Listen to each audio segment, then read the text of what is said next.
ফোনের লাইট দিয়ে আসলে এই গুহা এক্সপ্লোর করা একেবারে ইম্পসিবল, কারণ দেখা যায় না। শুরুতেই যেই ঢোকার রাস্তাটা, এটা অনলি 2 ফুট বাই 2 ফুট। প্রথমবার কবে আসছো? হ্যাঁ, অনেক ছোটবেলায়। তাহলে তো তুমি অনেকবার আসছো, তাই না? আল্লাহু আকবার, আমার লাইফে প্রথমবার এত ভয়ঙ্কর গুহার দিকে এগিয়ে যাচ্ছি। আজকে আমি ভয়ঙ্কর একটা গুহা এক্সপ্লোর করতে যাচ্ছি। ও মাই গড, অনেক বাংলাদেশে এরকম গুহা আছে আমি এই প্রথম জানলাম। অ্যাকচুয়ালি আমি এখানে না আসলে বুঝতেই পারতাম না। আজকে আমার যাত্রা হচ্ছে আলীর গুহার দিকে। আমি লামাতে আসার পর আমাকে বেশ কয়েকজন বললো যে ভাইয়া আপনি আলীর গুহাতে যান। আলী কদম এসে তারপর আলীর গুহা পর্যন্ত আসলাম। অনেকে বললো যে সাথে একজন গাইড নিয়ে যান। এখানে আসার পর এই ভাইটার দেখা পেলাম, বললো যে চলেন ভাইয়া আপনাকে আমি ঘুরিয়ে নিয়ে আসি।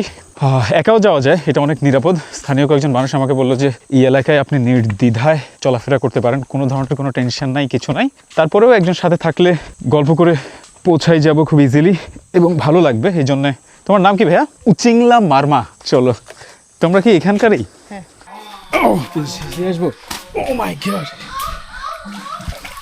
এটা তো শুরুতেই ডেঞ্জারাস পার্ট শুরু হয়ে গেছে। শুরুতেই বেশ কয়েকজন এখানকারই স্থানীয় ভাইরা সত্যি বলতে মাতলামি করতেছে, চিৎকার করতেছে, বাজে বাজে ওয়ার্ড বলতেছে। আমি তাদের সামনে ক্যামেরা বন্ধ করে তাদেরকে পাশ কাটিয়ে সামনে চলে আসছি। আজকের এই যাত্রা ভয়, রোমাঞ্চ আর কৌতূহল ঘেরা, তাই ভিডিওটা শেষ পর্যন্ত দেখতে থাকুন। আমাকে ক্যামেরায় হেল্প করছে উচিংলা মারমা, ও এখানকার স্থানীয়, ভীষণ ভালো ছেলে। ও একটু আগে বলল যে পাহাড়ের নিচে যে ঝিরি আছে, ঝিরি থেকে চিংড়ি মাছ ধরেছে। তাহলে এখানে মারমা সম্প্রদায় আছে, আর কি কি সম্প্রদায় আছে বলো তো? চাকমা, মুরুংও আছে। তাহলে চাকমা, খ্রিস্টান, মারমা, মুরুং, মোটামুটি ত্রিপুরা আছে। ত্রিপুরা মানে হচ্ছে আদিবাসীদের মধ্যে প্রায় সব সম্প্রদায়ের লোকজন এই আলী কদমে বসবাস করে, আলীর গুহার আশেপাশে বসবাস করে। মুসলিমের সংখ্যা কেমন এখানে? মুসলিম বেশি? আচ্ছা আচ্ছা আচ্ছা। বান্দরবন এরিয়াতে মুসলিমদের সংখ্যা হচ্ছে 54%, আর বাকি যেই 46% আছে সেটা হচ্ছে সব সম্প্রদায়ের লোকজন মিলে। আসলেই অনেক পিচ্ছিল। প্রথমবার কবে আসছো? হ্যাঁ, অনেক ছোটবেলায়। তাহলে তো তুমি অনেকবার আসছো, তাই না? কয়েকশো বার এখানে এসে পার হয়ে গেছো, তাই না? আল্লাহু আকবার। ভিজলে সমস্যা নাই, নিচে পা দিয়ে যাই, আস্তে ধীরে ধীরে যাই। রাইট। ওরে আল্লাহ, এটা এতটা কেন?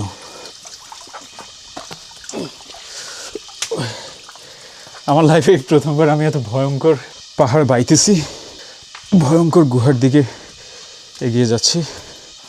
এখান থেকে চিংড়ি মাছ ধরছো? এই যে নিচে পানি, সেগুলোর মধ্যে থেকে? আচ্ছা চলো। এইখানে এই গর্তে? এখান থেকে চিংড়ি মাছ ধরলা তুমি?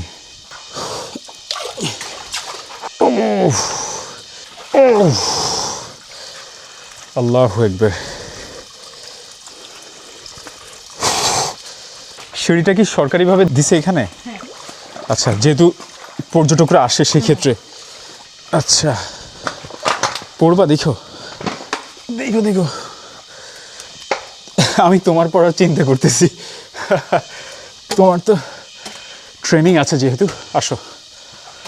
আল্লাহু আকবার, আমার লাইফে প্রথমবার এত ভয়ঙ্কর গুহার দিকে এগিয়ে যাচ্ছি। ও অ্যাকচুয়ালি এটা গুহায় যাওয়ার রাস্তা, তার মানে এটা হচ্ছে ভয়ঙ্কর রাস্তা। গুহাটা আরও বেশি ভয়ঙ্কর। আমরা গুহায় ঢুকবো? চলো। এত ছোট, ঢুকতে পারবো ভিতরে? এটা এটাই গুহা?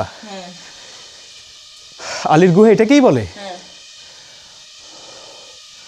এপাশে কিছু নাই?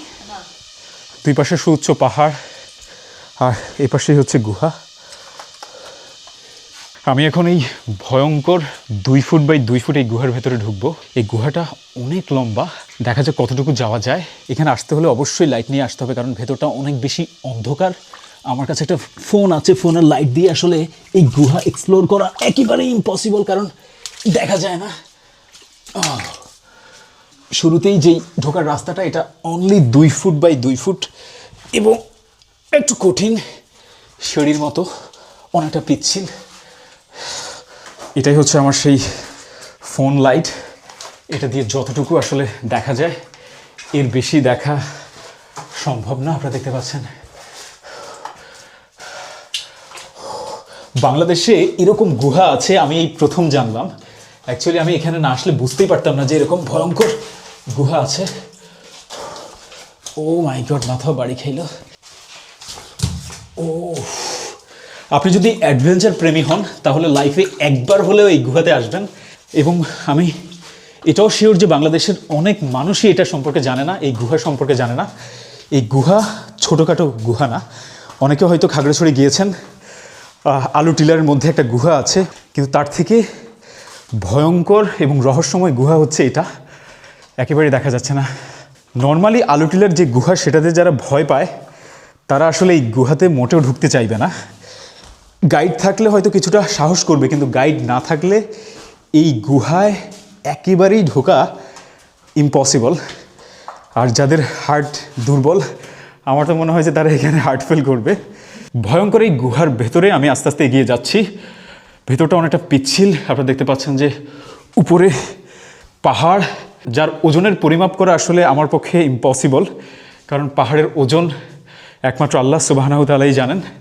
আপনারা দেখতে পাচ্ছেন সামনে অন্ধকার আর অন্ধকার, সেই অন্ধকার বেয়ে আমি সামনের দিকে এগিয়ে যাচ্ছি। ও মাই গড, অনেক পিচ্ছিল, কর্দমাক্ত, পানি, পাথর সব কিছু মিলিয়ে ভয়ঙ্কর একটা গুহা। আমি লাইফে এই প্রথমবার এরকম ভয়ঙ্কর গুহা এক্সপ্লোর করতেছি। আমার কাছে তো মনে হচ্ছে বাংলাদেশে এরকম আরেকটা গুহা নেই যেটা এতটা বড়, এতটা ভয়ঙ্কর। এটাতে ঢোকার আগে এটার মুখটা দেখার সময় আপনি এতটা কৌতূহলী হবেন, আপনার মধ্যে এতটা কিউরিয়াসিটি জাগবে, ও মাই গড বাড়িটা খেয়ে শেষ, এতটা কিউরিয়াসিটি জাগবে যে আপনি চাইবেন যে এটার ভেতরে ঢুকতে। কিন্তু ভেতরে ঢোকার আগে আপনার এটাও ফিল হবে যে এই গুহাতে ঢোকা আসলেই কি উচিত হবে কি না। আর যদি একা কখনো ঢোকার চেষ্টা করেন তাহলে নিঃসন্দেহে আপনি হার্ট ফেল করার সম্ভাবনা থাকতে পারে। আমি মজা করছি না, আমার ভয় থেকে আমি বলতেছি। দেখতে পাচ্ছেন সামনে যতটুকু পথ দেখা যাচ্ছে পুরোটাই গুহা। আর কেউ যদি এখানে আসতে চান অবশ্যই নিজেদের লাইট, ফোন লাইট দিয়ে আসলে এটা ভালোভাবে দেখা যাবে না। আলাদা করে একটা লাইট নিয়ে আসবেন, অথবা এখানে আসার পর যার হাতে লাইট দেখবেন সেরকম একজন গাইডকে সাথে নিয়ে এখানে আসবেন, তাহলে এই গুহাটা ভালোভাবে দেখতে পারবেন। এখানে দেশের বিভিন্ন প্রান্ত থেকে মানুষ আস্তে আস্তে আসা শুরু করেছে। যদিও অনেক মানুষ এই সম্পর্কে জানে, বিষয়টা এমন না, আস্তে আস্তে জানা শুরু করেছে, আস্তে আস্তে মানুষ এক্সপ্লোর করতে আসতেছে। তবে গ্রুপ করে যদি আপনারা আসেন তাহলে আপনাদের এতটা ভয় লাগবে না। কিন্তু আপনি যদি একা আসেন এখানে, তাহলে আমি বলবো যে ভীষণ ভয়ের ব্যাপার, কারণ এই জায়গা সম্পর্কে আপনার আইডিয়া নেই, এই পাহাড় সম্পর্কে, এখানে কি হয়, এখানে কি ধরনের মানুষজন বসবাস করে, সব কিছু মিলিয়ে আপনার গা শিহরিত হয়ে উঠবে। কয়েকটা বাদুড়কে দেখা যাচ্ছে, ওরা এই গুহার ভেতরেই বসবাস করে মূলত। সামনে দেখতে পাচ্ছেন যে গুহা থেকে বের হয়ে যাওয়ার রাস্তা। ও মাই গড, মানে বাদুড় ভেতরে ঢোকার চেষ্টা করতেছে, আমরা ভেতর থেকে বের হচ্ছি, ওরা আমাদের গায়ের সাথে অলমোস্ট বাড়ি খাওয়ার উপক্রম।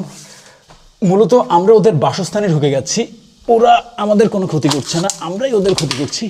এটাই হচ্ছে সেই গুহার এক্সিট পয়েন্ট। আপনারা দেখতে পাচ্ছেন আমরা যেখান দিয়ে ঢুকেছি সেটা অনেকটা ছোট।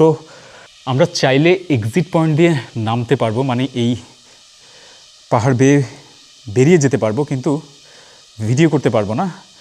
একেবারে খালি হাতে নামতে গেলেও এখান দিয়ে অনেকটা কঠিন হয়ে যাবে। সেজন্য আমরা যেই পথ দিয়ে ঢুকেছি সেই পথ দিয়েই আবার বের হয়ে যাব। বাইরে যারা ছিল আমাকে বলল যে আপনি প্যান্ট চেঞ্জ করে যেতে পারেন।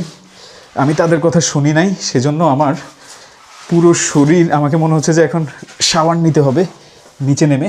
ও ও এতটা, ওরে আল্লাহ, এখনও বের হয়ে আমাদেরকে একদম রাস্তায় উঠতে হবে।